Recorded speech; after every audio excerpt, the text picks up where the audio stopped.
इतना प्रसन्न हो गए हो। कहा अब देखो वसुदेव को, कितने धार्मिक हैं, कितने सत्यवादी हैं, यह जानते हुए भी कि कंस की बुद्धि ठीक नहीं होती है, दुष्ट आत्मा है, लेकिन फिर भी वो अपने प्रथम बालक को लेकर के चले आए मेरे पास। कितना सुंदर बालक है। उस बालक को देखा, मन प्रसन्न हो गया और वसुदेव के सत्यवादिता पर आनंद आ गया। मैंने उसको बालक को दे दिया। वसुदेव जी अपने बच्चे को लेकर के जा रहे हैं, इसलिए आज तो बड़ा परम सुख का अनुभव हो रहा है, बड़ा आनंद हो रहा है। नारद जी ने कहा क्या तुमने उसको वापस कर दिया? बोले हाँ। कहा क्यों? आकाशवाणी नहीं सुनी? कहा आकाशवाणी सुनी तभी तो वापस किया। आकाशवाणी ने कहा है 8वें गर्भ से, अस्यास्ताम अष्टमो गर्भ हो, 8वें गर्भ से मृत्यु बताई है, ये तो प्रथम बालक है। नारद जी कहते हैं तुमको पता नहीं है, नंदाद्या जय ब्रजे गोपा याशामीशांज जोषिता विष्णु वसुदेवाद्या देवक्याद्या जदुस्त्रिया सर्वे वै देवता प्राया उभयोरपि भारत।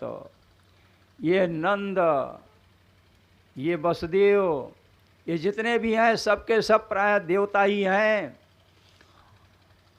तो क्या हुआ, देवता है तो क्या हुआ, मुझे तो 8वें गर्भ से चिंता है। नारद जी ने कहा तुम गिनती जानते हो? बोले क्यों नहीं जानते हैं। कमल का फूल निकाला, 8 पंखुड़ी होती है कमल में, अष्टदल इसीलिए कहा जाता है अष्टदल कमल। 8 पंखुड़ियों वाला फूल निकाला, कहा जरा गिनती गिन करके बताओ तो। गिनती गिनता है 1 2 3 4 5 6 7 8, ये कौन बड़ी बात है।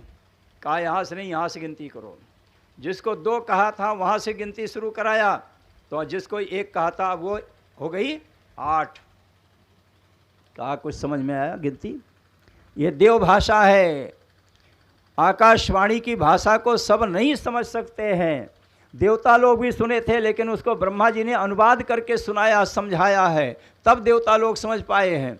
और तुम यहाँ पर संसार के जीव तुम जान पाओगे परमात्मा की भाषा। कंस ने कहा तो क्या मार दूं? कहा ये मेरा काम नहीं है। नारद जी कहते हैं मेरा काम है ज्ञान देना, आदेश देना मेरा काम नहीं है, मैं आदेश नहीं दे सकता। हरि गुण गाते हुए, नारायण नारायण का उच्चारण करते हुए नारद जी वहाँ से खिसक लिए, चले गए। कंस ने तो दूत को भेजा, वो वसुदेव लेकर के जा रहे हैं, बुला ले आओ। वसुदेव को बुलाया गया, बालक आया। कंस उस प्रथम बालक को उठा करके शिलापट पर पटक दिया, प्रथम बालक का प्राणांत हो गया। भगवान कृष्ण रात्रि के समय अष्टमी के तिथि को अर्धरात्रि को अवतार लेते हैं, और भगवान राम नवमी के दिन के 12 बजे और दोपहर में उनका अवतार होता है। दोनों में यही अंतर है। आकाश से बभौ वायो नद्या प्रसन्न सलिला हृदय जल रुहस्त्रिया द्विजालकुल सन्नादस्तबका वनराजय। नदियाँ प्रसन्न हो गई, परमात्मा का आगमन हो रहा है।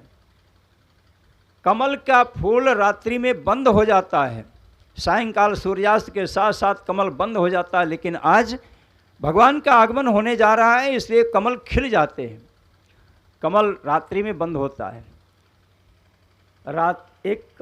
एक भंवरा है कमल के फूल पर बैठा, सूर्यास्त हो गया, बंद हो गया, तो वो बैठे सोच रहा है, भंवरे के में इतना सामर्थ्य है कि वो लकड़ी में भी छेद कर सकता है, लेकिन उस कोमल कमल के फूल के बीच में बैठ कर के वो इतना प्रेम है, उसमें छेद नहीं कर सकता है। तो विचार करता है कि रात्रिर्गमिष्यति भविष्यति सुप्रभातम।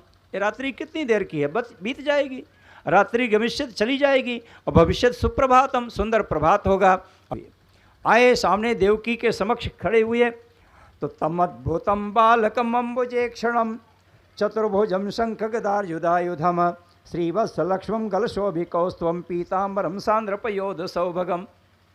बड़ा सुंदर स्वरूप, चतुर्भुज, 4 भुजा वाले,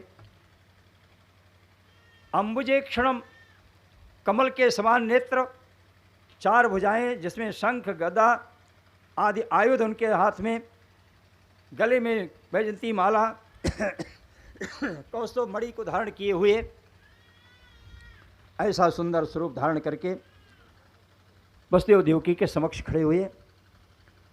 वसुदेव और देवकी उनसे प्रार्थना करते हैं भगवान नारायण उपदेश करते हैं, देखो तुम कौन हो, त्वमेव पूर्वसर्गे भो प्रश्नी स्वायंभुवे सति तदायम सुतपानाम प्रजापतिरकलमशः। पहले के समय में तुम एक प्रश्नी स्वयंभू मनु थे प्रश्नी नाम के, और ये सुतपा नाम की तुम्हारी पत्नी थी। तुम दोनों लोगों ने घोर तपस्या की, 1-2 दिन के लिए नहीं, दिव्य वर्ष सहस्राणी द्वादशी उर्मदात्मनो, 12,000 दिव्य वर्षों तक तुम दोनों ने हमारी तपस्या की थी। दिव्य वर्ष माने हमारे यहाँ का 1 वर्ष वहाँ का 1 दिन होता है, और इस प्रकार से 12,000 दिव्य वर्षों तक तपस्या की। और तपस्या से प्रसन्न होकर के जब मैं वरदान के लिए उपस्थित हुआ, ब्रियतांबर इत्युक्ते मादिशो वाम वृतः सुतः, जब हमने कहा वरदान मांगो, तो तुम दोनों के मुँह से एक ही बात निकली कि आपके समान मैं पुत्र चाहता हूँ।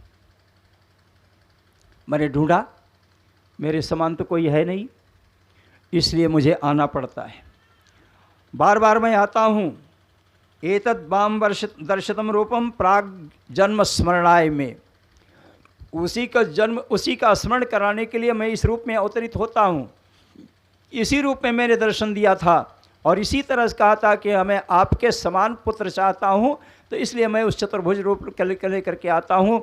अब पहले कई बार आया, वामन के रूप में आया, उपेंद्र बना, आज मैं यहाँ पर फिर आया हूँ। ऐसा कह करके इत्युक्तासीत धरिस्तूष्णीम भगवान आत्माया, सारा कुछ बता दिया कि यहाँ रहना हमारा ठीक नहीं है, ये मथुरा है, मथुरा में कंस है, और कंस जब तक रहता है तब तक कन्हैया उसमें वास नहीं करता है। मथुरा कौन है, अपने शरीर में उतारने की आवश्यकता, अपने शरीर में ही सबको समझने की आवश्यकता है। भागवत का यही रहस्य है। मथुरा यही अपना शरीर ही मथुरा है। इसमें कंस, इसमें कृष्ण बसता है, लेकिन कंस के रहते नहीं रुकता है। मथुरा में 3 अक्षर है ना, मथुरा।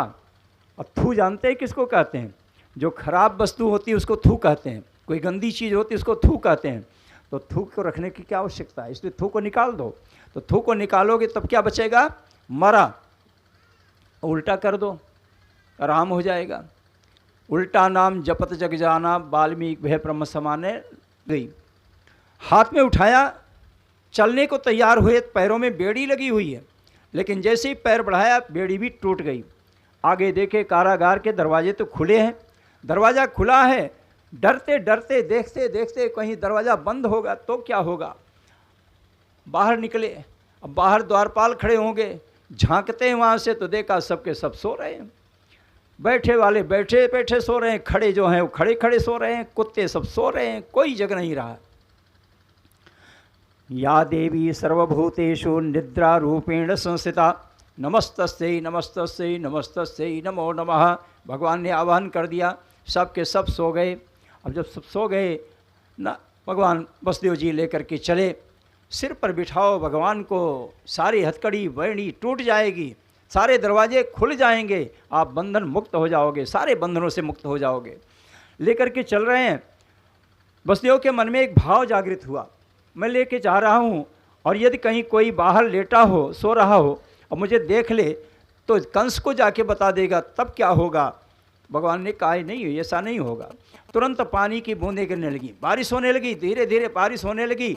अब जितने लोग कोई बाहर बैठे भी रहे होंगे तो सब घुस गए अंदर, घुस कमरे के अंदर में चले गए, रास्ता पूरा खाली हो गया। शेषनाग को लगा ये तो बड़ा गजब हो गया, पानी बरसने लगा, मेरे नाथ, मेरा कन्हैया, मेरे परमात्मा भीग जाएंगे। वो 1000 फण फुला करके पीछे पीछे चलने लगे। वसुदेव जी देख रहे हैं पानी तो गिर रहा है, लेकिन मेरे ऊपर नहीं पड़ रहा है, क्यों नहीं पड़ रहा है पता नहीं लग पा रहा है। आगे जा रहे हैं, फिर वसुदेव के मन में एक भाव फिर जागृत हुआ, अंधेरी रात है, अर्धरात्रि का समय है, और यदि कहीं ऊंची नीची ज़मीन दिख हो जाए और उस पर मेरा पैर बच जाए, मैं गिर पड़ूं तो मेरे बच्चे को चोट लग जाएगी। अपनी चिंता नहीं होती है, बच्चे को चोट लग जाएगी। भगवान ने कहा यह भी नहीं होगा। बिजली चमकती इतनी तेज़ी के साथ, बड़ी दूर तक का रास्ता दिख जाता है वसुदेव को, उस तरह से बिजली के प्रकाश से रास्ता देख करके आगे चलते चले जा रहे हैं। चलते चलते पहुंच गए जमुना के तट पर। जमुना भी बिल्कुल लहर मार रही है, उफान खा रही है। वसुदेव जी विचार करते हैं यहाँ तो कोई नौका है भी नहीं, कैसे जाएं पार, उस पार कैसे जाएं। नाविक को बुलाएं और कहीं वो कंस का आदमी हो तब, इसलिए कुछ नहीं, नदी में पैर डाल दिया। पैर डाल करके आगे बढ़ने का प्रयास किया। नदी भी बढ़ रही है। यमुना को बड़ा आनंद आया है। यमुना के मन में विचार आया, मैंने गंगा से बहुत बार प्रार्थना की, बहन तो अपने पिता का दर्शन करा दे। गंगा भगवान विष्णु की पुत्री भी है, क्योंकि उनके अंगूठे से निकली हुई है। कहा इस प्रकार से वो, लेकिन दर्शन नहीं कराया। आज मेरे सौभाग्य देखो, वो कन्हैया खुद स्वयं चल के आ रहा है मेरे पास में। अब तो मैं उसको ज़रूर देखूंगी, खूब देखूंगी, पैर पखारूंगी, उसका पैर धुलूंगी, चरणामृत लूंगी, आनंद आ जाएगा। तो यमुना जी बढ़ रही हैं, वसुदेव जी घुस गए अंदर, चले जा रहे हैं। कमर तक पानी आया, छाती तक पानी आया, गले तक पानी आया, मुंह तक पानी जब पहुंचा, तब वसुदेव को चिंता हुई, अब कितना पानी है, मेरा बच्चा डूब जाएगा, तब क्या होगा। कन्हैया ने देखा ये यमुना मान नहीं रही है, यमुना के ऊपर एक पैर को बढ़ाया, छू गया। लोगों ने भाव निकाला, कन्हैया ने यमुना को एक लात मारा। अरे यमुने, ये क्या कर रही है तू? ये तुम्हारे कौन है? तुम्हारे ससुर हैं होने वाले, आगे चल करके तुम मेरी पत्नी होगी, इनकी तुम बहू होगी। और बहू का ये धर्म नहीं है कि पिता ससुर के सामने इस तरह से सीना तान करके चले। अब तुम इस तरह से दौड़ी चली आ रही हो, भाग जा यहाँ से, डांट दिया। दूसरा भाव, भगवान अपने पैर को लटकाते हैं, यमुना के मन की भावना को पूरा करते हैं। यमुना के जल से स्पर्श हुआ कन्हैया के पैर का, तो मार्गम दधो सिंधुरिवस्त्रिया पते, रास्ता दे दिया यमुना ने। रात में उठाया, एक बार अपने बेटे का मुंह देखा, इसके बाद लेकर के चल दिए, उसी रास्ते से लौट करके आए, कारागार में पहुँचे। कारागार में जब पहुँचे तो फिर कारागार के दरवाजे बंद हो गए। कारागार के दरवाजे बंद हो गए और द्वारपाल उठ करके खड़े हुए। तब जा करके कारागार से आवाज़ आई, बच्चे की आवाज़ आई, एक कन्या पैदा हुई है, इसको न मारो, इसको छोड़ दो। लेकिन कंस एक नहीं सुनता है और वह देवकी के हाथ से उस कन्या को छीन लिया, पैर पकड़ करके सिर के ऊपर घुमाया, तो सात तद्धस्ता समुत्पत्य सद्यो देव्यम वरंगता। कंस के हाथ से कन्या छूट गई, आकाश में पहुंची, वहां जाकर के अष्टभुजी 8 भुजाओं वाली देवी बनी। बोलिए अष्टभुजी माँ दुर्गा की जय। मया हते, मुझे मार करके तुम्हें क्या मिलेगा। किम मया हत्या मंद जाता खलु तवांत कृत, तुम्हारा अंत करने वाला तुम्हारा शत्रु तो पैदा हो चुका, मुझे मार करके तुम्हें क्या मिलेगा। ऐसा कह करके वो वहाँ से वापस हो गया।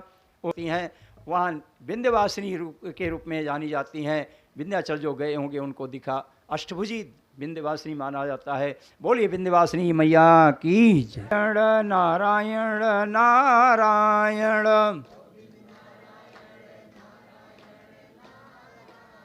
वेंकट नारायण नारायण नारायण,